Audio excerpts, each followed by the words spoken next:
The Icons of Real Estate Podcast.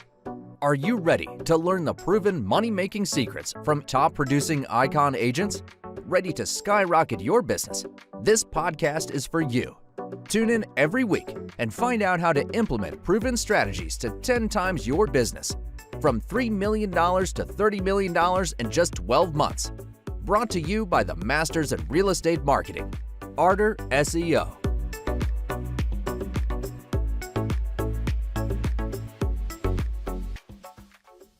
Welcome to the Icons of Real Estate. I'm Tim Calloway. We have a very special guest today from my favorite state of Florida, Blake Jones. And Blake is with Sotheby's International with the Carol Jones Beckman Group, which he is a partner with. Hey, Blake, how are you? Welcome Hey, to the Tim. show. Glad to be here, man. I appreciate y'all inviting me on. Yeah, Doing hey, great. beautiful look there behind you. That doesn't look like Florida, the Florida I know. Yeah, this is a nice little hidden gem here in the Panhandle. Most people probably don't even know about. Yeah, for sure. That looks wonderful.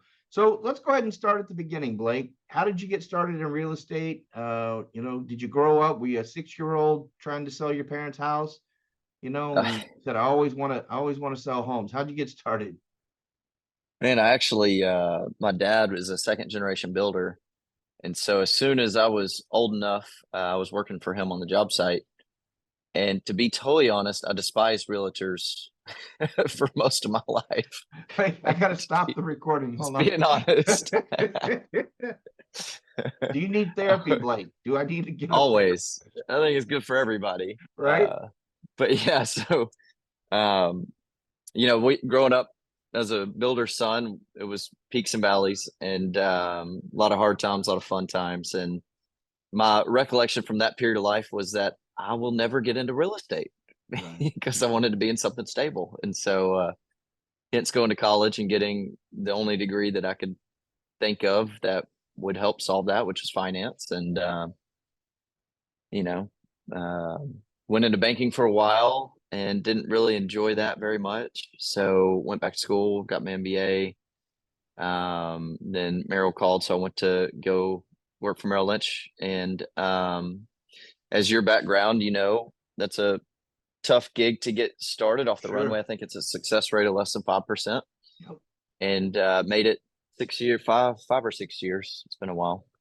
Yeah. Where I really learned how to talk to people and how advice is given to people, particularly on an industry where you're dealing with the unknown and there's no answers. Right. And no matter how smart you are, even as you saw in the options world, I'm sure, it really doesn't matter. And so there's a way to navigate periods of life when you're dealing with unknown answers. And that's really a skill set that has to be learned. It's not natural. And my days at Merrill, I was lucky enough to have a mentor that was 60 that saw my work ethic and for some reason saw something worth investing his time into. And I got to meet and work with a lot of clients. So I think when I left there, our average client age was about 70. And so I got to deal with a lot of life experience. Sure. As a 26-year-old, you really have no right to give advice to someone that's 70. Yeah. And somehow learned how to do that along the way with them. And so I thought that could parlay really well into really high-end second home market down here where I live now. And so with the building background, financial planning and modeling background, and maybe what you don't know is my market here is kind of like the Hamptons of this area. So kind of like the house I was showing you earlier is about $1,200 a square foot, and it's not on the beach. Right. And our Gulfront homes are starting to get 20 million plus. Wow. On a routine basis. So there's a lot of investment exposure to those decisions, but then there's also just a lot of lifestyle planning decisions. So anyways, it parlayed in. Our kids were 1 and 3 at the time, and we decided to move down. And we were living in Little Rock, Arkansas, which I love Little Rock. I love Arkansas. But had I not been born there, I would have never chosen to live there, if that makes sense. And so we would have moved to Hot Springs. Yeah, actually, my parents moved here from there not long ago. And so it's a nice area. I love it there. I've been camping there, being from Dallas. I've been camping there a few times, so. Yeah, it's wonderful. But kids were 1 and 3, and I'll finish my little spill here, and then we can actually get into some interesting info. But we knew we had a couple of years where we could move anywhere and figure it out and do whatever we want. If we had to, we could always move back and get back into financial planning. And so we chose here. This is where my wife and I got engaged. We worked here during the summers of college, and it's about a 15,000 populous city, and it's just great. We love it. Couldn't pay me to live anywhere else now. That's fantastic, Blake. Interesting. The most interesting part of it is you have become what you hated. So I'm going to remember that. I'm actually going to put that on your. No, become what I was scared of. I was Now scared you're scared of it. of No, the no, risk. I Yeah, get I it. wanted to try to take the risk Yeah. out of life, and you No, can't model risk out of life. You know what's interesting about that, and I won't get into the philosophy of mindset, but the only, I was going to say, you had mentioned earlier, I really hated the idea of real estate, so I kind of ran with it. But the reality is, it's because you had a natural instinct towards it, and that did scare you. That's what I was going to say, and that's what really scared you, because now look at you, you've excelled at it, you've embraced it, right, and from what I can tell, you've mastered it. So that's fantastic. That's fantastic. So tell me about your team. I know you're a partner in a team there. Is it, do you guys hire agents, and what size is the office? Is it just the 3 or 4 of you, or what does that look like? Well, I'll start with our brokerage. So the brokerage that we work with, we've got about 75 full-time agents, and I believe last year we were 6th in the world on productivity per agent. Fantastic. I think our average agent production was somewhere around 30 million or something like that. So it's really high achievers. And within that structure, Randy and I started a team about 5 or 6 years ago. And Randy is also my gray-haired mentor and partner in this business, which I had in the finance world too. And so he brings a plethora of sales experience from his days being director of sales of companies like IBM and things like that. And then I have my own weird way of viewing the world, and it kind of just fits really well with his experience, and then kind of my detail-oriented anal retentiveness, I guess you could call it. And so from that, we started the team. And then about 6 months later, we brought on Kim Beckman, who adds a lot of expertise that, as you can imagine, 2 dudes don't bring to the table, and connecting with different types of people, and Right. planning different parts of the sale process, and prepping and helping not just one side connect to the pieces that we manage in the transaction, but both parties, so husband and wife. And so it's a really good flavor to have her in the mix. And then just recently, last year, I brought on a personal buyer's agent and assistant, and Randy just brought on a similar role for his. And then we obviously have a transaction coordinator and closing coordinator and all that stuff too. So Yeah, nice. So yeah, you got everybody that you need there. So let me ask you this: if I were to drive up, and this is from a conversation that Blake and I had prior to the podcast, but if I were to drive up and we went to your favorite restaurant, and we were just sitting there having a drink, talking, me, your family, and I would just say, "Hey, Blake, tell me what on a day-to-day basis, because I can fix anything, on a day-to-day basis that you may actually struggle with. You're probably in a utopia, you probably really enjoy where you're at, but there's always going to be something that either you wish you had more time, you wish you could, more clients, whatever it might be. What's the one thing that you could use help in, or need a fix for?" simple. People management and people decision making for that. So I'm a servant leader at heart, and Nice. it makes it really hard to. I really struggle with making negative people decisions quickly. I tend to stew on them, and I keep them around longer, and I will avoid that level of business decision making. And also, what you don't know is there's a few other businesses that I'm involved with that have lots of people that we got to manage, and like we've got a short-term rental management business as well in this area that Right. does really well. But that's a logistics business. And Right. so, but I would say that's not my number one skill set. I can connect with clients and help people all day long, but planning the framework for people to help me is where I struggle. Right. Okay. Well, I think that's a legitimate, issue that some leaders have. It's Oh, not definitely. always, it's not always something that you want to have to tackle. So where do you see, as far as your real estate side of it, this focus business, what do you see for the next 1, 3, and 5 years? I mean, short term, mid range, and then the long game. What are you looking for? Do you have a blueprint for that? I this is bad, but I'm not a huge goal planner Okay. because at heart I'm just a work like again, I can't sit still anywhere. So I don't need to over energize myself with extra goals to do. Like I'll go do Right. stuff Right. just so I feel productive. And so I'm just not big on that because I don't need that to be motivated to get up and go do work. And not that that's what everybody needs, but I found when I set goals and then I achieve a goal, then I just set another higher goal. And then I get to the philosophical region, like, why am I even doing that? Let's just enjoy the journey and try to steward people and steward decision making and all that along the way. So I don't really have a huge roadmap for it other than we just want to keep serving people and keep getting better at what we do every day. Right. And we want to encompass people on the bus as we uncover them.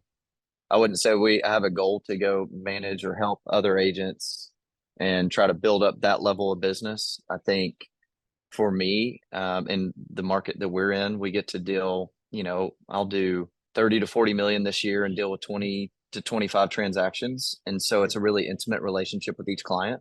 And Right. so that provides a really good income for me to invest in other passive type businesses.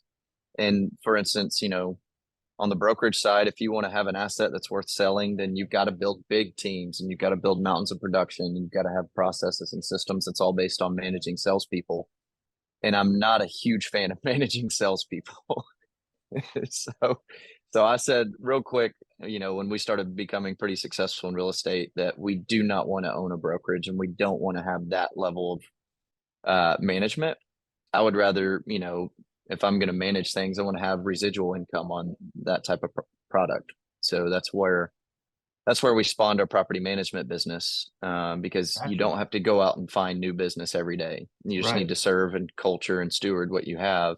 Yeah. And so we also have a local bocce company that a friend of mine and I started to bring people together. And again, everything we kind of do is and everything I'm focused on are all on relationships Right. and figuring out ways of bringing people together and having a positive impact on their life.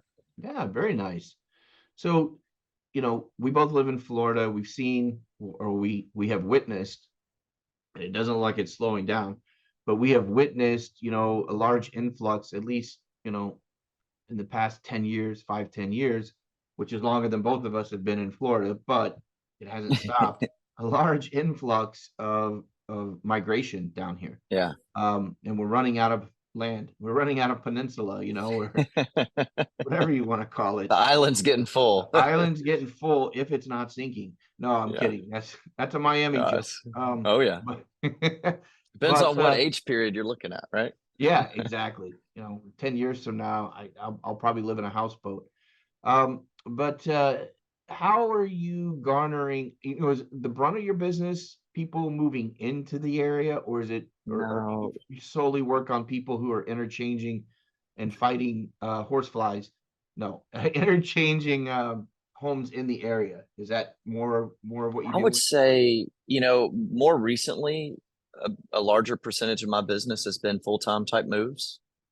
What our area allows, and so quick, history facts on the area I live in. This city was founded in the 80s, the late 80s. Okay. So no one here right now was born here. There's not a soul.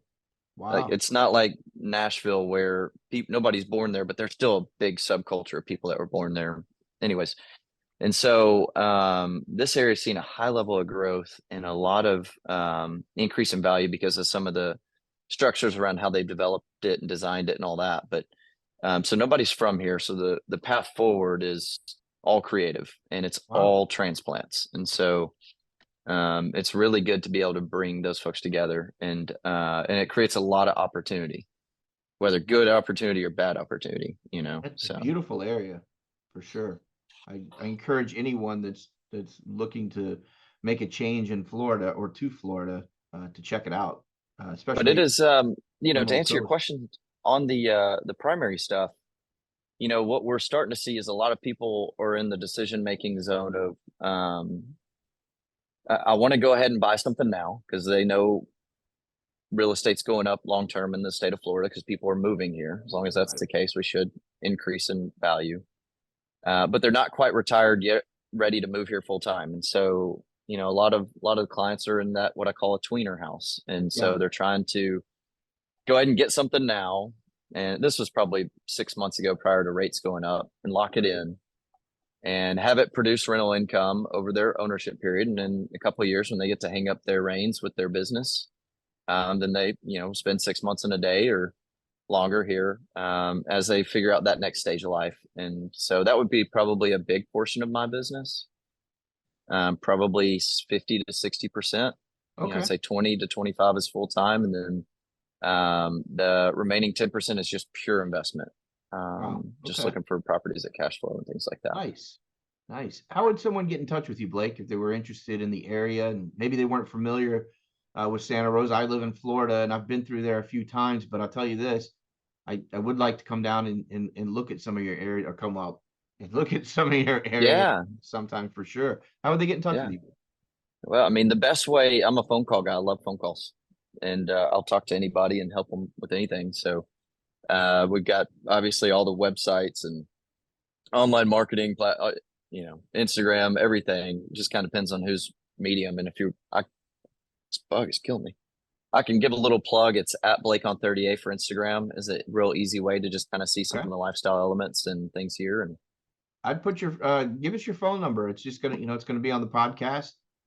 I don't think there's going to be any ruffians listening to the show. We're going to harass you. Yeah. Send me a text or call me at 850-714-4252. Okay. We've got a website, jones.scenicsir.com.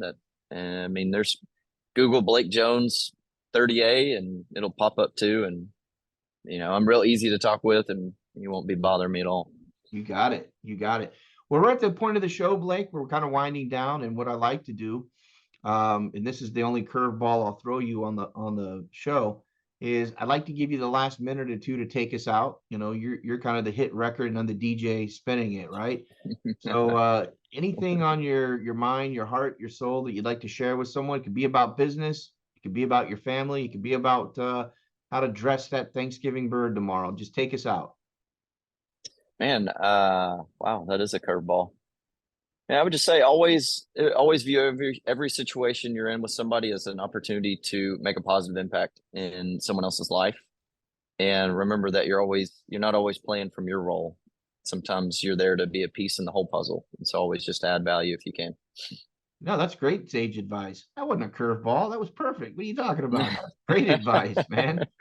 Blake, thanks so much for being on the show. I've really enjoyed it. Enjoyed our experience and look forward to catching up with you over the next 3, 6, 9 months. I have a feeling we will get an opportunity to meet and, look over some of those beachfront properties. Hey, have a great holiday, okay? Thanks, Tim. Appreciate it. You're welcome. Bye-bye.